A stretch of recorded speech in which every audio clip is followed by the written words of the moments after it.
Praise the lord. ఈరోజు దేవుని వాగ్దానము, మీ దేవుడైన యెహోవాను నమ్ముకొనుడి, అప్పుడు మీరు స్థిరపరచబడుదురు. ఆయన ప్రవక్తలను నమ్ముకొనుడి, అప్పుడు మీరు కృతార్థులగుదురు.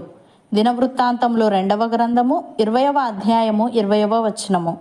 సహోదరి సహోదరులారా, ఈ వాక్యం ఇజ్రాయేలు రాజైన యెహోషాపాతు తన ప్రజలకు చెప్పిన మాట. 3 పొరుగు రాజ్యాల సైన్యాలు వారిపై దాడి చేయడానికి వచ్చినప్పుడు ఆయన ఈ మాటలు చెప్పాడు. ఇది భయంకరమైన పరిస్థితులలో ప్రజలకు విశ్వాసాన్ని మరియు ధైర్యాన్ని ఇవ్వడానికి ఉద్దేశించినది. ఈ వచనంలో 2 ప్రధాన అంశాలు ఉన్నాయి. 1, మీ దేవుడైన యెహోవాను నమ్ముకొనుడి, అప్పుడు మీరు స్థిరపరచబడుదురు. 2, ఆయన ప్రవక్తలను నమ్ముకొనుడి, అప్పుడు మీరు కృతార్థులగుదురు. దేవుడైన యెహోవాను నమ్ముకోవడం అంటే దేవుని శక్తిని, ప్రేమను, వాగ్దానాలను మరియు ఆయన రక్షించగల సామర్థ్యాన్ని పూర్తిగా విశ్వసించడం. అప్పుడు వారు స్థిరపరచబడుదురు, అంటే వారు భద్రత, స్థిరత్వం, భరోసా పొందుతారు. జీవితంలోని కష్టాలు మరియు అనిశ్చితుల మధ్య కూడా ఆయనపై ఆధారపడినప్పుడు చెక్కు చెదరని ధైర్యం మరియు నిలకడ వారికి లభిస్తాయి. దేవునిపై నమ్మకం వారిని నిలబెడుతుంది. అలాగే ఆయన ప్రవక్తలను నమ్ముకోవడం అంటే దేవుని తరపున మాట్లాడే వారిని, దేవుని సందేశాలను తెలియజేసే వారిని విశ్వసించడం మరియు వారి మాటలకు విధేయత చూపడం. అలా చేస్తే వారు కృతార్థులగుదురు అన్నాడు. అంటే వారు విజయం, మేలు, అభివృద్ధి పొందుతారు. దేవుని మార్గదర్శకత్వం మరియు ఆదేశాలను పాటించడం ద్వారా వారు సురక్షితంగా ఉంటారు మరియు శత్రువుపై విజయం సాధిస్తారు. ఉదాహరణకు, దేవుడు వృద్ధాప్యంలో ఉన్న అబ్రహాముతో లెక్కించలేనంత సంతానాన్ని ఇస్తానని వాగ్దానం చేశాడు. అబ్రహాము యెహోవాను నమ్మాడు, అది అతనికి నీతిగా ఎంచబడింది.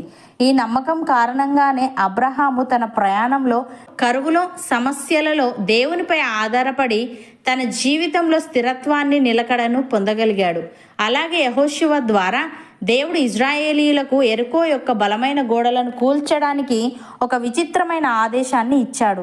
ప్రతిరోజు ఒకసారి గోడ చుట్టూ తిరగాలని, 7వ రోజు 7 సార్లు తిరగాలని, ఆ తర్వాత కేక వేయాలని చెప్పాడు. సైనికంగా చూస్తే ఈ వ్యూహం అసంబద్ధమైనది. కానీ ఇజ్రాయేలీయులు ప్రవక్త అయిన యెహోషువ ద్వారా వచ్చిన ఆజ్ఞను పూర్తిగా పాటించారు. 7వ రోజున వారు కేక వేయగానే ఆ మహాపట్టణపు గోడలు కూలిపోయాయి. వారు యుద్ధం చేయకుండానే విధేయత ద్వారా గొప్ప విజయాన్ని పొందారు. ప్రియులారా, దేవుని మీద విశ్వాసం మన హృదయాన్ని నిలుపుతుంది. ఆయన వాక్యానికి విధేయత మన జీవితాన్ని ఫలవంతంగా మారుస్తుంది. కేవలం విన్నంత మాత్రాన కాదు, నమ్మి ఆచరించినప్పుడే దేవుడు ఫలితం ఇస్తాడు. భక్తుడు ఈ విధంగా అంటున్నాడు, విశ్వాసమును బట్టి హేబేలు కయీను కంటే శ్రేష్టమైన బలి దేవునికి అర్పించెను. దేవుడు అతని అర్పణలను గూర్చి సాక్ష్యం ఇచ్చినప్పుడు అతడు ఆ విశ్వాసమును బట్టి నీతిమంతుడని సాక్ష్యము పొందెను. అతడు మృతి నొందియో ఆ విశ్వాసము ద్వారా మాట్లాడుచున్నాడు. విశ్వాసమును బట్టి హనోకు మరణము చూడకుండానట్లు కొనిపోబడెను. అతడు కొనిపోబడక మునుపు దేవునికి ఇష్టడై ఉండెనని సాక్ష్యము పొందెను. కాగా దేవుడు అతన్ని కొనిపోయాను గనుక అతడు కనబడలేదు. విశ్వాసము లేకుండా దేవునికి ఇష్టడై ఉండుట అసాధ్యము. దేవుని యొద్దకు వచ్చువాడు ఆయన ఉన్నాడనియు, తన్ను వెతుకు వారికి ఫలము దయచేయువాడనియు నమ్మవలెను గదా. విశ్వాసమును బట్టి నోవహు అది వరకు చూడని సంగతులను గూర్చి దేవుని చేత హెచ్చరింపబడి భయభక్తులు గలవాడై తన ఇంటివారి రక్షణ కొరకు ఒక ఓడను సిద్ధము చేసెను. అందువలన అతడు లోకము మీద నేరస్థాపన చేసి విశ్వాసమును బట్టి కలుగు నీతికి వారసుడాయెను. అబ్రహాము పిలువబడినప్పుడు విశ్వాసమును బట్టి ఆ పిలుపునకు లోబడి తాను స్వాస్థ్యంగా పొందనయున్న ప్రదేశమునకు బయలు వెళ్ళెను.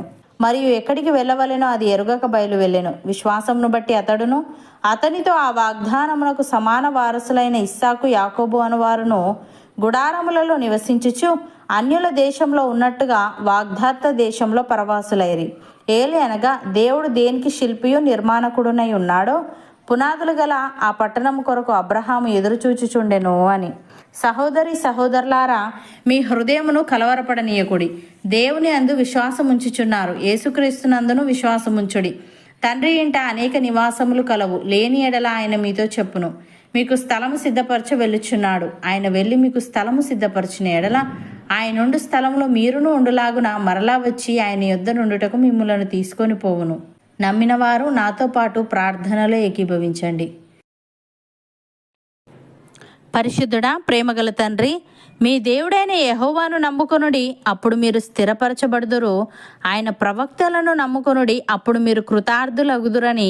ఈ మాట భయంకరమైన పరిస్థితులలో ప్రజలకు విశ్వాసాన్ని మరియు ధైర్యాన్ని ఇవ్వడానికి ఉద్దేశించినదని నీవు తెలియజేశావు. తండ్రి, నీకు స్తుతులు.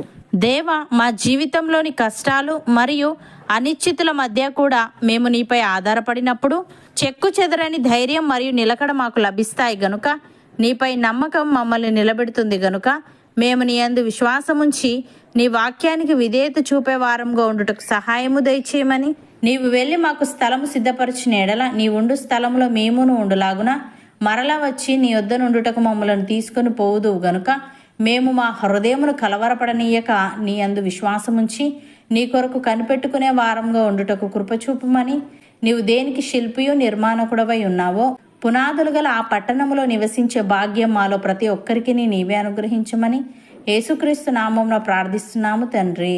ఆమెన్.